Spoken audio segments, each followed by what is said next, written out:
Okay, let's go ahead and get started. I'll speak slowly as people start to stream in. So thank you for joining today. Today's webinar is going to be covering the fundamentals of modern slope monitoring. We've got our panel of experts here today who I will introduce in just a moment. But before I do that, I'm going to give you a little bit of background on the Geotechnical Center of Excellence, also known as the GCE. We are here at the University of Arizona. We're part of the School of Mining and Mineral Resources. We are an industry-funded, member-led group. We're an interdisciplinary center, and we pride ourselves on conducting collaborative geotechnical research and education, the education portion being webinars such as this and our professional development courses. We also bridge gaps within and between academia, industry, and other fields of study. So as mentioned, we are member-funded and member-led. So I want to give a huge shout out to our membership group, who you can see here. If you're tuning in today and you don't see your company here and you think you should be a part of the GCE or you'd like to have that conversation, we'd love to have that with you. So you can contact any of us at the GCE on LinkedIn or anywhere else. But probably the easiest way is to just send us an email at gce@arizona.edu. So today's webinar is based on two of our professional development courses that are currently running right now. The first is the Slope Performance Monitoring course. These are both online courses. They're recorded. You can take them at your own pace. If you would like to register for the Slope Performance Monitoring course, you can scan the QR code. I will be leaving this page shortly, so one of my colleagues will be putting the registration link in the chat for you as well. And the slope performance monitoring course was underwritten by the Large Open Pit Project, and it is based on the Guidelines for Slope Performance Monitoring book that was created by the LOP in 2020. So a huge shout out to the LOP for their help getting this off the ground. And this course, or this webinar, is also based on our geotechnical radar monitoring course, which is, as I mentioned, concurrently running with the slope performance monitoring course. And you can register using the link there. And again, one of my colleagues will be posting a link in the chat as well for you.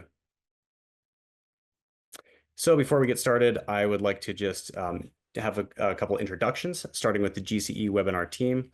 Myself, I'll be your moderator today. My name is James McNabb. Sorry, I'm speaking too fast and I got to slow down.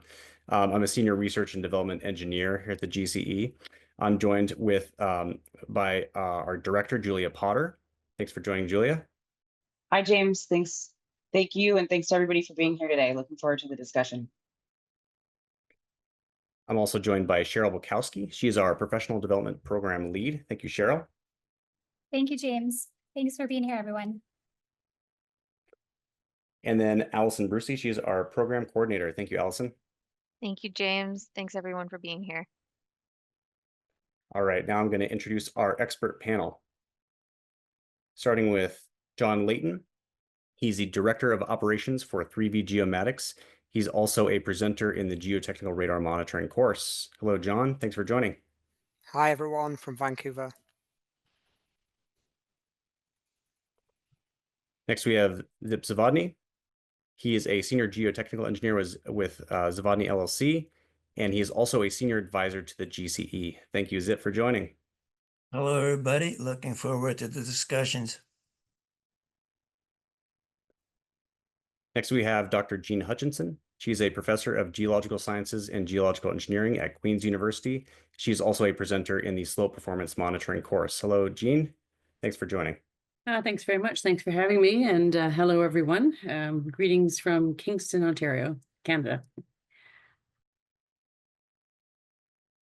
All right, next we have Derek Rubish. He is a senior project manager and project engineer with BGC Engineering. He is a presenter in both the geotechnical radar monitoring and slope performance monitoring courses. Thank you, Derek, for joining. Hey, everyone. Happy to be here. Next, we have Chad Williams. He is the manager of geotechnical and hydrology for Bingham Canyon with Rio Tinto. He is also a technical advisor to the GCE and a presenter in the radar monitoring course. Thanks for joining, Chad. Yeah, thanks for having me. Looking forward to it. Next, we have Bob Sharon. He's the Director of Geotechnical and the owner-operator of Sharon Geotechnical LLC. He's also a technical advisor to the GCE, as well as a presenter in the slope performance monitoring course. Thank you, Bob, for joining. Hey, thank you, James, and thank you for inviting me to join the discussion today. Looking forward to it. Thank you.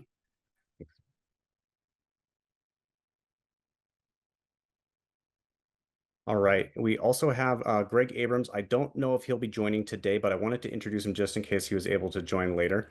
He is a principal consultant with BGC Engineering, and he is a presenter for both the radar and slope performance monitoring courses. I believe he is on site somewhere out of country. So we'll see if he joins. Hopefully he does. Yeah, and James, I think I've made it. you're here. Perfect. Hello, Greg. Greetings from Brazil. All right. Thank you so much for joining. Very happy to have you. Yeah, no, should be good. Okay, great. And okay, it looks like we also have Albert Cabrejo. Thank you for joining, Albert. He is a global practice lead and geotechnical advisory for Ground Probe, and he's also a presenter in the radar course. Hi, Albert. Hello, everybody. Thank you for the invitation to this year's course again. Appreciate it. All right. Okay, I think that's everybody. We've got quite a full house of expert panelists here. So just a little bit of housekeeping before we get started. If you're tuning in today, you are muted and your video is off, so no need to worry about any of that. If you'd like to ask a question, please use the Q&A function in Zoom. There is a chat and Q&A. They look similar. We encourage you to use both. The chat is for chatting. But if you have a specific question for any of our panelists, please use the Q&A. It helps us organize things. This is also a recorded webinar. We will post this to both of the course sites as well as the GCE's YouTube page. And just a quick disclaimer that the views and opinions expressed by their panelists are their own and not necessarily reflect those of the GCE. Also, if you have site-specific issues, we encourage you to seek out professional guidance for your specific problems that you're having. Okay. Now, enough of that. Let's get started. So I'm going to start with a kickoff discussion, sort of a broad topic, and we'll get things going. So to kick things off, what are you most excited about regarding slope monitoring in the near future? For example, emerging monitoring tools, AI, machine learning integration, et cetera. And I think because we have so many people, I will just get it started here. Let's get things started with Derek. You're just the first one that I see. All right, put me on the spot here. Thanks, James. I think one of the things I'm most excited about is just the speed with which we're going to be able to interpret the vast amounts of data that are coming in. There's a lot of unused data, and being able to either post-process or process that data in near real time and make informed decisions based on that is, I think, is going to continue to improve the industry and our ability to be proactive and even reactive in a very efficient manner. Great. Thank you. Thank you, Derek. Anybody else? What are you most excited about? Yeah, I can mention that, one of the restrictions for INSAR is it's not sensitive currently to horizontal north-south displacement. And this is because that's the direction the satellites fly. It's not the directions the satellites look. Okay, they're mostly looking east and west. But there are a new generation of satellites that orbit kind of more inclined, like 45 degrees from the pole. And they are up there gathering data. And we've done some testing. And 3D displacement is hopefully in the future of INSAR, as long as these people decide to launch these satellites in a fully commercial way, then that is in the future of INSAR, true 3D displacement. Wow, that's fantastic. Very good. Anybody else want to? I may have a crack at it. Well, I think that the whole industry is requesting a couple of things. It's been for a while, but the trend is so strong now that everybody is really putting effort into two main things. One is integration of instrumentation, that is something that has been done to a degree, but not to a degree that by the providers, but not to the degree which is really that complete for us as geotechnical engineers. So the push from the industry is making us as suppliers to work hard on that.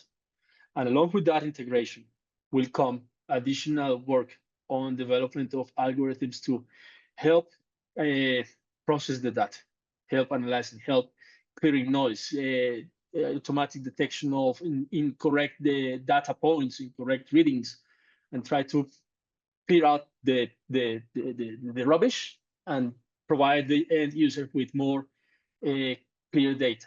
That could be from simpler tools of detection of trends, which is not really AI, all the way to artificial intelligence to do things that I guess at the moment the industry is looking or attempting to do or expecting to be delivered from artificial intelligence. But I think there are simpler ways to do it at the moment. And we are working on some of those things. Artificial intelligence is something that will bring other results that are not as obvious as the other things that could be done in easier ways. But definitely, the industry is also pushing for artificial intelligence and different things, and that is exciting. We don't know what will come out of those artificial intelligence projects. And finally, in terms of products, the strong push from the industry to try and tackle the rock fall detection. So big failures, wedge failures, single bench failures is kind of a resolved problem, detectable, but smaller failures to the point of rock falls is something that is on development through different technologies, some with Doppler radars, some with thermal cameras. So that is very exciting because it tackles a long-term problem that nobody has tried to or has been successful to address in the past. I'd like to follow up on what Albert just said as well. Certainly the integration of data is a key component of adding some redundancy and some additional knowledge to our understanding of slopes and their processes. But the continued work to also integrate that with the geological model and understanding the geological setting is a key component. Because when you start to apply either machine learning or AI techniques in a situation where there's not the knowledge of the geology, it's not nearly as good a result, or it may not be as good a result. So I think that integration also with the large geological models, even some of the simulation results, is an integrated package, is something that will be really exciting to give us more information as well. Thank you. Yeah, I agree. I agree with Gene. I mean, that's what I get the most excited about, is just putting it all together. You know, drones have been around for a long time now, but like the drone models are unbelievable now, and you can combine that with different radar data. You combine it with vector data from prisms and from radars now, and just putting that whole picture together and that integration side just keeps getting better and better. And tools like Leapfrog and Gym4D and others. So I think there's still a long ways to go there, and I think we'll see a lot more improvements in that space. As far as the AI space, I'm excited about it, but I don't honestly know a ton about it. I'm pretty hopeful that it will help us in the future, and I'm excited to have a secondary, eyes on the radar. But yeah, I'm excited about it, but I don't know a ton about it. So. As you can tell, I've been in the business now for close to 60 years. What I'm really excited about is the acceptance of slope monitoring systems by senior managers, not necessarily in the geotechnical field. It's been amazing over the last 20 years or so how much more acceptance we have gotten. Companies strictly follow TARPs. It's no longer a major hassle to cut off production in a certain area because of slope movement.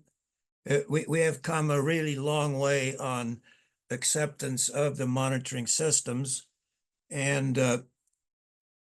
you can also tell by the need for monitoring how much monies are being spent on monitoring systems.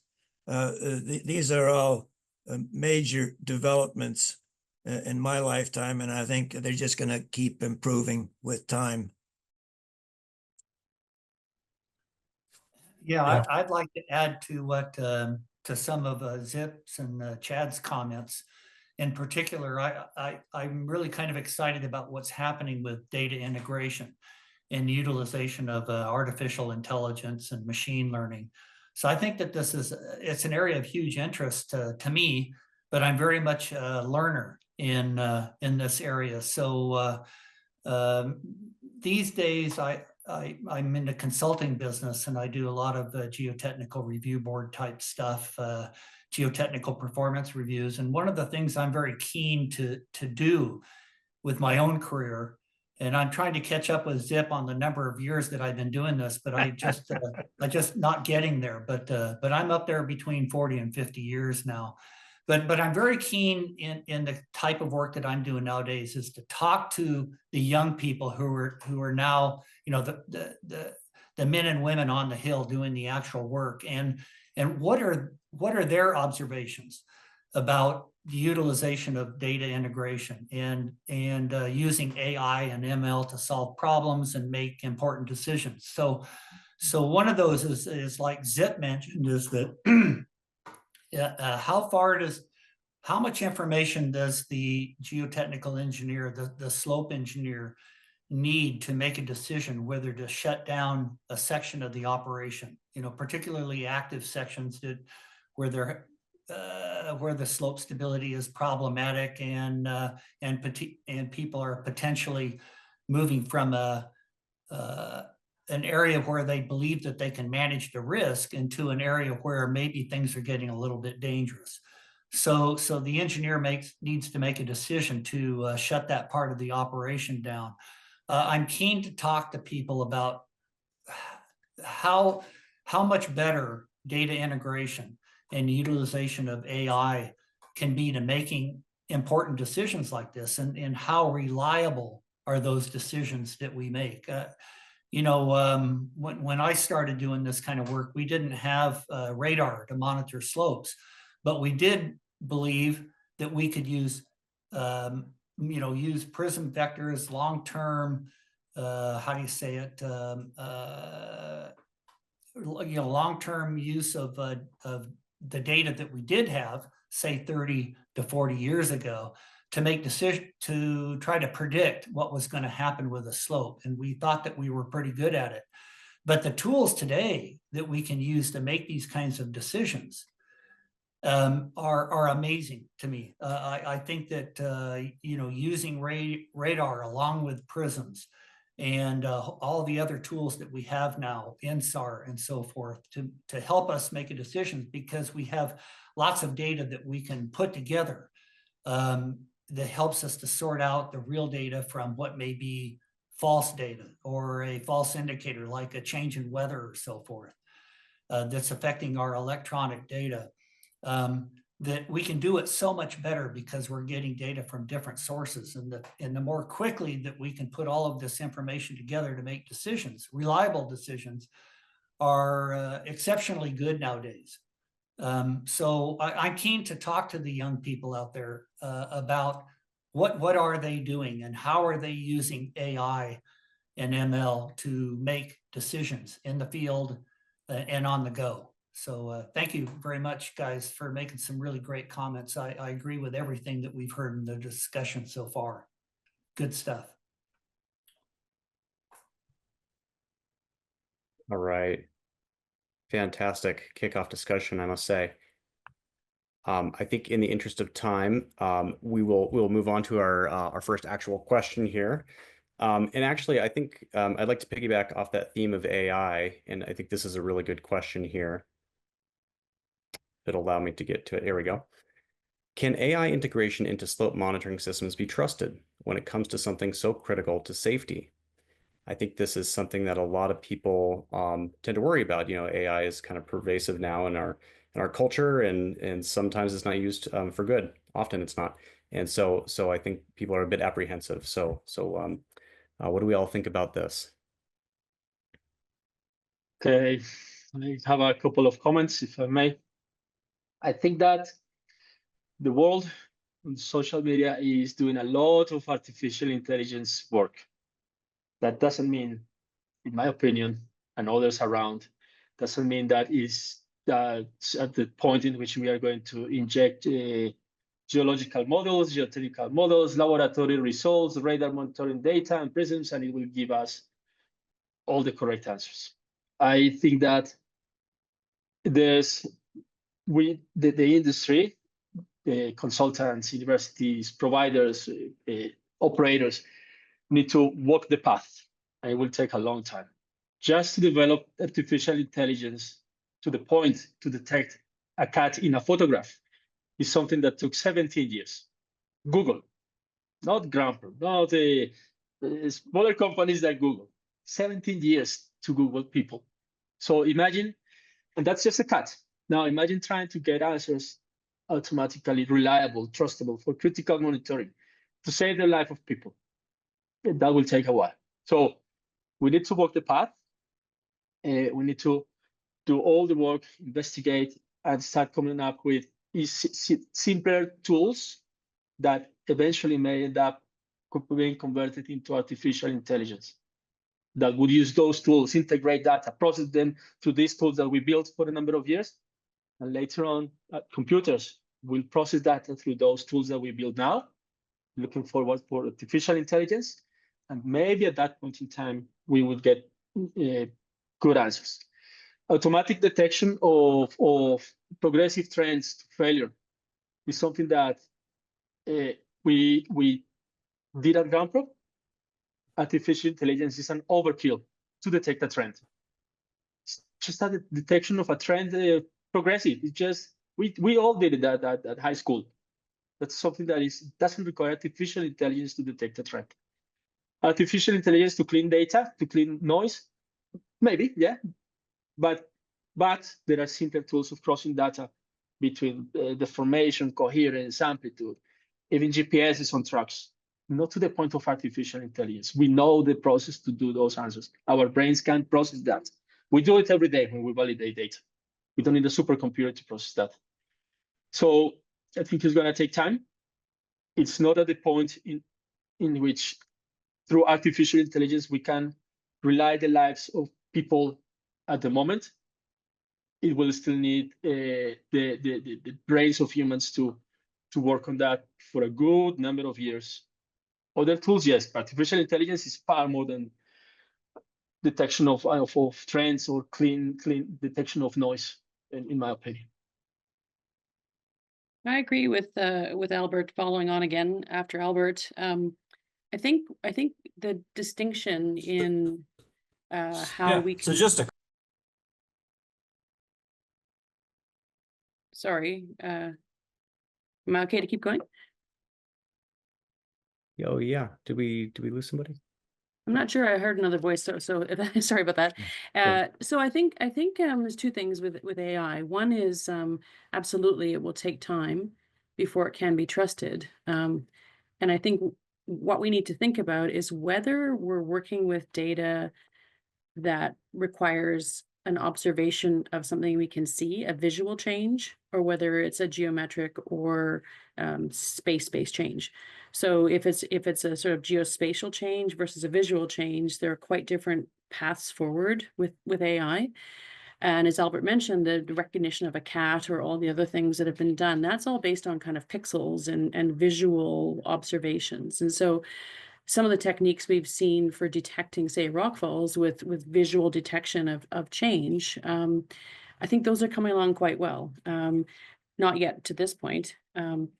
The other part that I think is really valuable is as we have the data sets and the geological models integrated that we were talking about in the last question, we develop large databases. And as long as we can have access to those databases, a backwards analysis looking with machine learning for the geometric components or AI for some of those correlations between data sets in a database is very valuable. None of us have the time to go back to, 10, 20 years ago to look at data sets, especially as we're building these databases. But over time, the trends between different components of the database may be something that we can use AI to pull out to help us understand the triggers we're seeing or the conditioning factors we're seeing for the changes in the slopes. So not to the question here, but certainly in terms of how can we dig deeper into some of those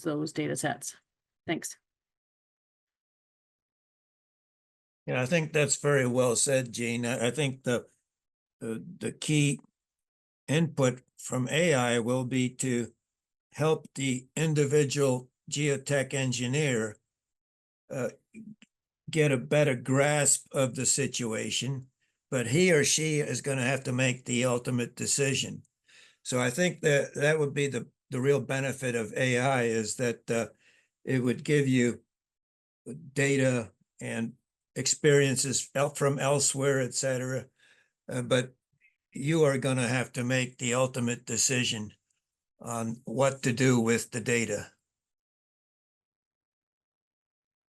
There's a lot of call in academic circles for open access to databases in terms of AI. And I think that's something that in a lot of cases with instrumentation data from sites, those data sets can't be made available and are not made available.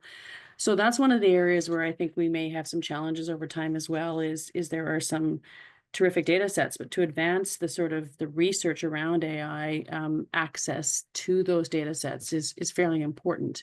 And that goes kind of beyond this course, but to the industry discussion about who owns data and whether data can be made available on a research basis. So I think that's an important component as well. Julia's raised her hand. I think I know what she's going to be talking about. I was just going to note that the GCE is working on a collaborative database that will incorporate monitoring data leading up to slope movements from several major mining companies. We've had 2 officially agree to provide us with data leading up to 3 different slope movements for what we're calling our prototype database. We're calling it the Safe Slope Data Hub. And I'm going to embarrass myself by not remembering what SAFE stands for. Slope Analysis and Forecasting Event Database, I think is what SAFE stands for. And so just a note that we're hoping to fill that gap in the near future here. Our prototype the goal is to have 3 to 4 data sets leading up to 2 different slope movements to kind of show what's possible when that data becomes made available to others for larger scale data analytics. So stay tuned, and we'll be keeping our stakeholders updated because we know it's a gap and we're hoping to help fill it.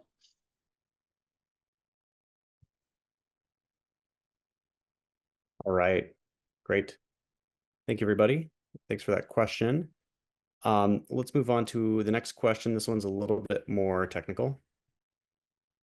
Involves INSAR and radar. Can INSAR or radar technology be improved for predicting rockfalls, or is thermal videography the only viable option? This is from Kirash. I think, John, you mentioned that this is one you were interested in answering. Yeah. Well, first of all, let's remember what INSAR does. It measures usually, well, satellite INSAR at least, measures slow displacement over time. So if that is a precursor for some rockfall, then potentially, yes, it could lead to a prediction. The issues that we have right now is our resolution over time is on the order of days. If we had more frequent data and potentially higher resolution spatially data as well, our resolution right now is on the order of 1 to 3 meters or worse. Then again, there's more, denser data means you'll maybe sample some predictive curve better. Without that, the problem we have, like a lot of tools for spatial, with spatial data, is you have this kind of false positive problem. You could come up with a useful tool, but you can also end up with so many false positives that it's actually not useful, or the uptake isn't very high. So some way, because right now we can do inverse velocity, for instance, with INSAR, but most of those results with inverse velocity will be false positives. And I know GeoApp have a good kind of start on a way around problems like that. But things like AI, dare I say, could help us with this, given the right data and the right set of models. Maybe AI is something that could be used to throw away some of these false positives and hopefully show us real things. Fantastic. Thank you, John. Albert, Albert? I'd like to comment on the rate.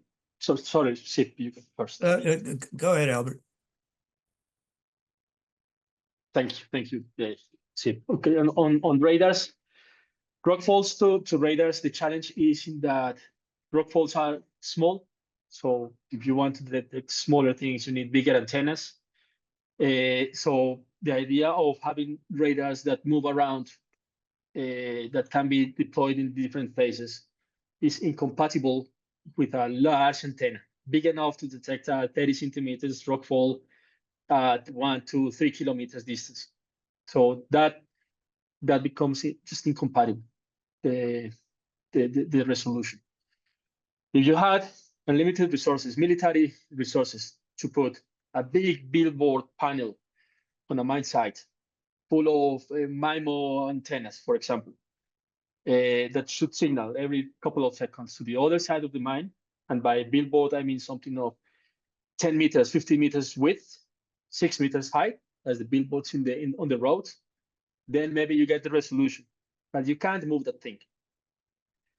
And we don't know. Nobody has measured deformation in a progressive fashion in a rockfall in an operational environment. So we may end up investing in such a huge monumental radar, military style, and we don't know if those rockfalls would describe a progressive trend, forecastable, if you like, to know when it is going to collapse. So yes, radar could be improved, but you need huge antennas or much higher resolution to reduce the pixel size. But if you reduce the frequency, you need huge frequency. If you reduce the frequency, it interferes with the air.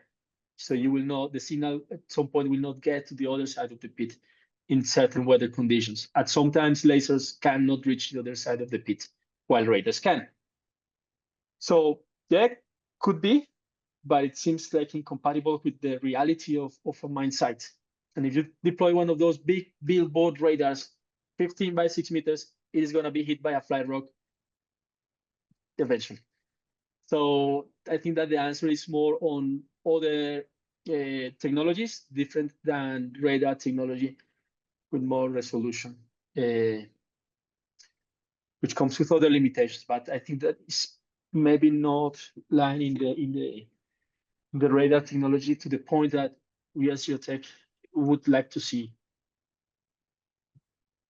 Maybe just one small point of clarification. Albert and John have been talking about predicting rockfalls. How do we get to the resolution where we can see small things and know before they collapse? And the comment on this question is talking about thermal imagery, thermal videography. That's a reactive thing. So we're basically only monitoring the rock as it has already detached and is rolling down the hill.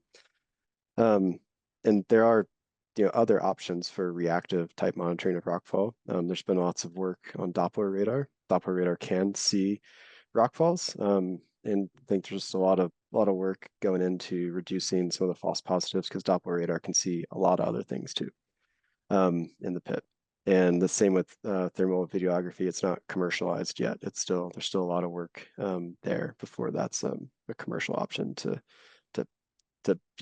deploy at mine sites and have detect rockfalls. Yeah. So on the predictive side, there are some challenges. On the reactive side, it's a bit more closer to being commercialized, or has been I commercialized in think- some cases. I think, for us to be able to predict rock falls, we're going to need super real-time systems that we simply don't have. INSAR, as John was saying, is really not real time. You're talking multiple days before you get your data. Radar, you still have what, 2 or 3 minute passes. So you don't really have real time data for rockfall, which is what it's going to take for us to really be able to predict rockfalls. Is going to have to develop some type of super real-time system that we don't have currently. The question about, the rockfall is probably what preoccupies the slope engineers and, and associated safety people the most, is that this is the single largest hazard that most open pit operations have. And we've been kicking the subject around for years and years now, and we've been very interested in the thermal work that the University of Arizona has been working on to help us develop the tools that we need to help us, that could help us eventually predict rockfall situations. I think it's a great thing to pursue, but it's extremely problematic to get there. These rockfalls that caused probably the most serious incidents in our business are things that happen very quickly. One of the things that ground-based radars and LiDAR systems can do is to monitor slopes that will help us to identify regions of especially active pit slopes that are susceptible to a rockfall condition, where things have been maybe quiet for a while, but suddenly these radars and LiDARs are picking up increased rockfall incidents. That's getting close to helping us to make some predictions about an area of the pit that may get worse. It's something that alerts us, but it's still, like I think it was Chad was saying, was that this is a reactive situation. And I think that we need to be monitoring for those. But we also have incidents of very quickly occurring rockfalls or small scale, like bench scale failures that involve more rocks but occur very quickly, especially in weak rock slopes that have been just recently excavated. So what we've learned from these is that this is the experience-based part of the work that slope engineers do, is that there are things that happen in an active mining environment that are not particularly intuitive, but we're learning them from our experience.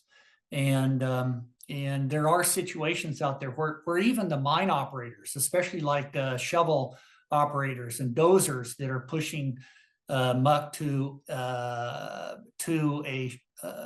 an excavator or shovel, where a weak slope is being exposed, and people are working in the vicinity of these slopes, and we've seen safety incidents occur that were like near fatalities or serious injuries that happen to people who have a great deal of experience in mining under these conditions, and they know that in their environments that these situations can happen quickly.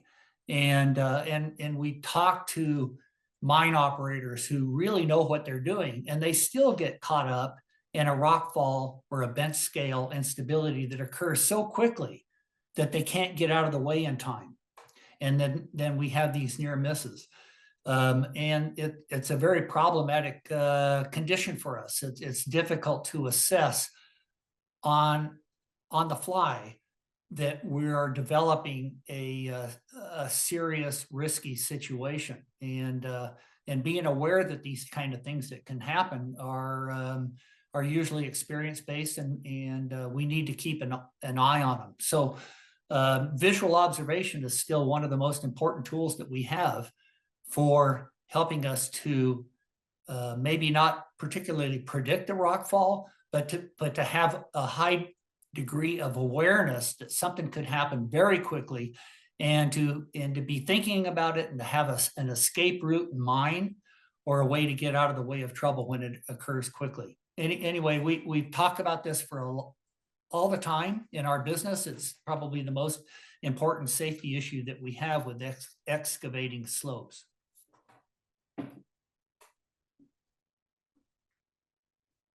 All right, fantastic discussion. Julie, I see your hand is raised. Did you still want to chime in? Oh, apologies. I forgot to, Chad, Zip, and Bob a bit covered what I was going to say. I forgot to lower it. I will just note that everybody made great points. We're largely, we have a reactive system. We can detect an alarm for rockfalls in real time, but a lot of times, as Bob pointed out, these things happen really fast. The only real predictive capability that we have isn't necessarily predictive of actual individual instances of rockfall, but these things often don't happen in isolation. So we do have in the system we're developing, heat maps that can show areas where rockfall is occurring regularly and kind of point out some hot spots. So that can help with some, provide some foresight, but otherwise, yeah, largely reactive thus far, even with thermal videography. So thanks everybody for chiming in so well to answer that. So I add a follow-up on that. It's still kind of in research stage at the moment, but as LiDAR systems become more available and cheaper, we've, again, on civil infrastructure situations, been able to detect the even small rockfall, the deformation of those smaller rockfalls over months of time, if not longer, and we can detect direction. Often that actually aligns with the orientation of the structure behind it. So that's a great deal of detail at the research stage. But if you have a situation where that rockfall may show some relatively small deformation in advance of failure, and again, if you have a critical piece of infrastructure you're concerned about, the LiDAR systems, as they continue to develop, are deployable on UAVs, for example. I think we do have a chance into the future with quick processing and easy access to data to detect some of that change on that smaller scale that you can't really see with the INSAR or radar technologies. But a long way off, probably. Yeah, I think that it's that what I was saying earlier, we still need some type of super real-time system, which we don't have. And I think really mine management needs to know this, that we don't have the systems currently to truly detect and predict rockfalls. We got to be honest about that. Yeah, I think that's what Albert was describing, though. I mean, what makes these radars have scan times as they move. So the MIMO radars, they just have a bunch of radars in an array, and they don't move. They can scan infinitely fast, and that's what the military is using. But it's going to take a lot of time for that to become cost effective to use in mining. So, or it may never be, depending on how cost of individual sensors. But the technology is there. Yeah, great discussion. Great question, Karash. Thank you for that. All right, in the interest of time, I'll move on to another live question. I think this one was answered in the chat. Thank you, Greg, for doing that, but I figured we could have a good discussion about it as well. So the question is, how can real-time monitoring data be more effectively utilized in geotechnical design and risk management? This is from Gyula. Thank you for the question. Maybe Greg, since you gave a good description in the chat here in the Q&A, maybe if you could get this one kickstarted for us. Yeah. Well, firstly, can you hear me okay? We can hear you just fine. Yeah. Okay, great. That's why I've been typing. I wasn't sure on connection. So, I mean, this is a big question, but it is a great question. And some of the things I've typed, I think there's a huge amount monitoring data can tell us about design. I think the reality is now the monitoring data is seeing deformation that we never expected. If you're good, if you're very good, maybe you're in a position where you're designing a pit wall and you anticipate a certain mechanism may develop and you flag it at the design stage. I think the majority of stuff now is getting detected past that, early detection with INSAR and so on. So by, as we were talking earlier, drape that data over your structural model, drape it over your drone flight, bring in the subsurface instrumentation. Is the structural data talking to the monitoring data, and what do you see? Is your structural model correct, or do you need to put in a couple more structures that you didn't know about? What about the rock mass? Is it pushing at the toe? If we're bringing in vectors from GPS data or PRISM data, and it's bulging upwards at the toe, what does that tell you about your rock mass? How is it deforming? It probably is. So are your geotech models and your engineering geological model, is it jiving with all this data? So I think that's the comment on the design side. And then the risk management, I mean, that's another, it's a brilliant question. The comments that came to mind for me are, I think if you're honest with yourself and you put some experts in the room together, you can have a crack at trying to work out the risk that you carry. How much monitoring data do you have? Do you have redundancy? Does it break down all the time? How good are your geotech team? Do they have capability and capacity? And the responsiveness of the operation to what the geotech team is saying. And only then can you maybe have a crack at estimating the likelihood of detecting the movement and then safely managing it. And you can follow a semi-quantitative risk assessment type approach. A few of us here have sat through the alert process. I think that's good. And before Jean sort of jumps in here, I think one thing I see going forward with big pits is when we choose design acceptance criteria, I think the site's risk tolerance and that the risk that they're carrying needs to be considered. I don't think we would be willing to give a factor of safety of 1.1 or 1.15 or something to a site that cannot demonstrate it has all a solid monitoring program and so on. Whereas perhaps a site would be willing to accept a lower factor of safety if that risk is well managed. Thanks, Greg. I agree with everything Greg said. We've had some substantial conversations about this actually over the last few years, but I think the other component of this, in addition to what Greg just said about the site's risk tolerance, is really how much time you have to respond if something happens. So if you have slopes that deform extensively and kind of go a long distance before you have anything that is very dramatic consequence, you've got time to sort of figure out what's happening with real-time monitoring, and you're able to make changes to your design in response to that. Smaller changes probably, but if you have something where you don't have a lot of capacity in those slopes to deform before failure occurs, then I think real-time monitoring is more of a safety consideration. There's always a safety consideration, but it's really more towards the safety in that case, because if you have limited capacity for displacement, you really don't have time to respond to what you're seeing in the monitoring to change the slope design on the fly. So I think the actual sort of geomechanics setting and the type of failure you expect is a key component of your certainty and your sort of confidence in the data you're receiving. But always the real-time monitoring data should give you some evidence to help you with both of these things. Thank you. I'd like to add just like a general comment I think what is a very good question. And that is that I think that the tools and the methods that we have or we have developed, especially over the last, say, 10 years, are really quite good at managing risk.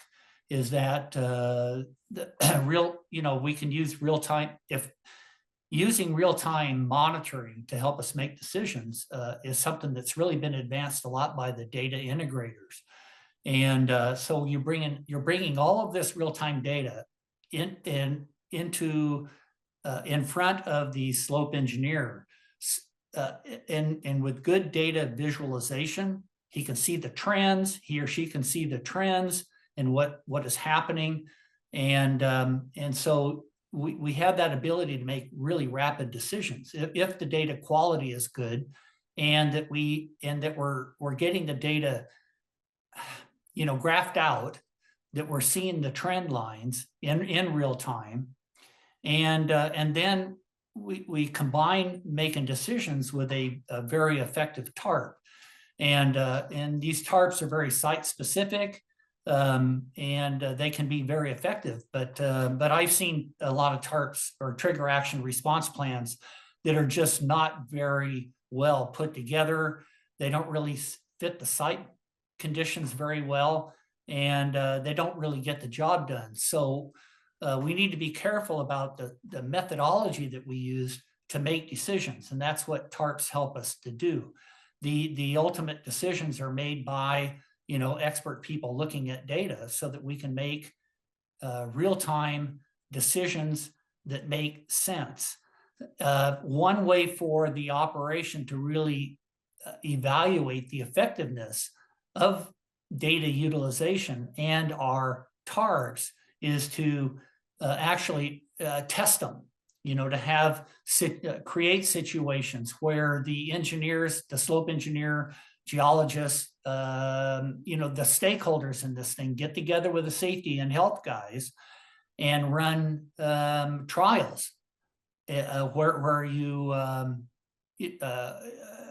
mimic a real situation like a slope is failing, to see how people respond to it, and how you escalate movement rates in accordance with the TARP. So I think that these tools that your system integrator helps you to develop, and the development of safety management systems like TARPs, are actually well put together, and that they're tried out, so that we learn from what is working well and what isn't working so well. And I think that that's how we become more effective at using data to make decisions on the fly. Yeah, all of these are excellent comments, and I guess really what we're talking about here is what Derek Martin calls performance-based design, and that's becoming a real trend in tailings design, et cetera. And I think Derek had a good keynote paper on that in Brazil just recently. So a lot of the items that were previously discussed here are really part and parcel of what we now call performance-based design. I'd like to add a comment there. I think the risk management part of the question has been answered very well, and the world knows how to use this real-time data to manage risk. And in terms of the geotechnical, and I agree with the comments from all the colleagues here on that part. On the geotechnical design, how to use real-time data, I agree with Jean. There's no time to react on that. Real-time, you cannot redesign quickly real-time. So by the time you use the real-time data, it is already archived data. It's all data. So how can you utilize the data?